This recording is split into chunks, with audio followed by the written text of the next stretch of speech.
Dahil marami kami doon sa pinaplanong EDSA rehabilitation. Ang daming bumalik na nag-aalala paano yung trabaho namin. Kung ang pag-commute namin ay napakatagal na, matatagdagan pa rin isang oras, 2 oras, wala na talaga, hindi na kami umuwi. Kaya tinitignan po namin, ito yung nangyari.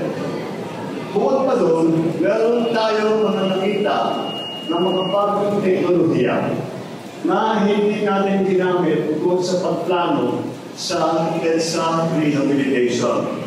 Kaya in-instruction ko si Secretary Vince Dizon at saka si Secretary Manny Punuan ng DPWH ay sinabi ko, pause muna doon sa rehabilitation. Huwag muna natin gagawin. Dahil pag tinitingnan natin yung cost-benefit analysis, maganda sana kung maayos natin. Ngunit, ang laki sa sakripisyo ng 2 taon na masyadong mahigpit ang traffic.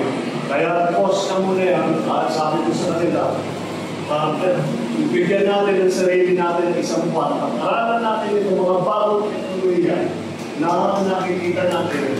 Pag-aralan natin, gumawa tayo ng magandang plano. Baka naman, imbis na 2 taon, pagawa natin sa 6 na buwan, magawa natin sa 1 taon.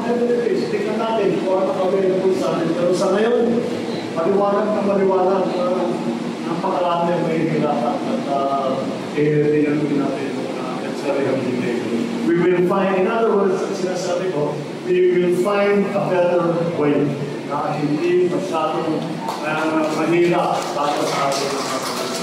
Yun lang.